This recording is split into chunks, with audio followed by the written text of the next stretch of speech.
ایک گھر میں دو بھائی، ان کی بیویاں اور بچے ایک ساتھ رہتے تھے۔ دیورانی اور جٹھانی میں اکثر کسی بات کو لے کر تلخ کلامی ہوتی رہتی تھی۔ کبھی دونوں ایک دوسرے کے ساتھ اچھی تو کبھی دشمنوں جیسا تعلق رہتا تھا۔ جٹھانی نے اپنے بیٹے کی شادی کی تو یوں اس گھر میں بہو آ گئی۔ ساس نے بہو کے ساتھ نبھانے کی ہر ممکن کوشش کی، لیکن بہو کا صرف ایک ہی جملہ تھا کہ میں نے الگ گھر میں رہنا ہے، یا مجھے چھوڑ دو یا پھر اپنی ماں کو چھوڑ دو۔ اسی کشمکش میں کچھ سال گزر گئے۔ ساس ایک خطرناک بیماری میں مبتلا ہو گئی، یہاں تک کہ وہ اپنے حواس کھو بیٹھی۔ بس اپنے چند قریبی لوگوں کی شناخت کرنے کے قابل تھی، باقی کوئی خبر نہ تھی کہ کون کیا لگتا ہے۔ بیماری میں مبتلا ہونے کی وجہ سے اپنا کوئی کام نہیں کر سکتی تھی۔ ایک ہی بیٹا تھا جو صبح نکلتا اور رات کو گھر واپس آتا تھا۔ واپس آ کر بیٹا ہی اپنی ماں کے کچھ کام کرتا۔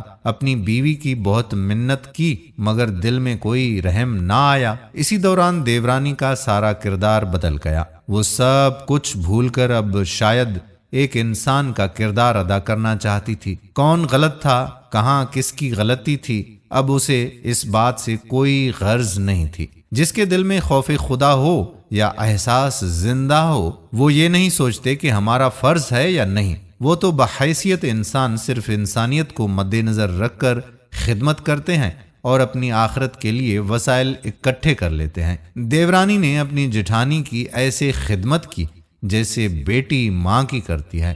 اس کے لیے کھانا بنانا، اسے نہلانا اور اس کے کپڑے تبدیل کرنا، سب کچھ وہ کیا کرتی تھی۔ بیٹا بھی ذہنی طور پر اب مطمئن ہو گیا، ورنہ کام کے دوران سارا دن اس بیچارے کو ماں کی فکر رہتی تھی۔ یہ عورت بیچاری 4 ماہ کی علالت کے بعد وفات پا گئی اور اس جہان سے چلی گئی۔ انا للہ و انا الیہ راجعون۔ دیورانی یوں روئی جیسے اسے ماں بچھڑ گئی ہو۔ فرض بہو کا نہیں تھا تو دیورانی کا بھی نہیں تھا، مگر انسانیت جس میں زندہ ہو وہی لوگ بڑے ظرف کے مالک ہوتے ہیں۔ جگہ جی لگانے کی یہ دنیا نہیں ہے، جگہ جی لگانے کی یہ دنیا نہیں ہے، یہ عبرت کی جا ہے، تماشا نہیں ہے۔ بات تو ساری احساس کی ہے۔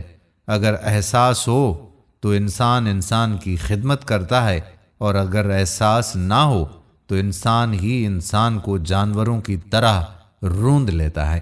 اللہ تعالی ہم سب کے والدین کو صحت اور سلامتی والی اور خوشیوں سے ٹمٹار زندگی عطا فرمائے، اور جن کے والدین اس دنیا سے گزر چکے ہیں اللہ تعالی ان کی مغفرت فرمائے، ان کے درجات بلند فرمائے، اور آپ کے والدین کے صدقے اس غریب کے والدین کی بھی اللہ تعالی مغفرت فرمائے۔ آمین ثم آمین یا رب العالمین۔ دوستو، ویڈیو پسند آئی ہو اور اگر آپ کے دل میں احساس جاگا ہو تو اس ویڈیو کو شیئر ضرور کیجیے گا۔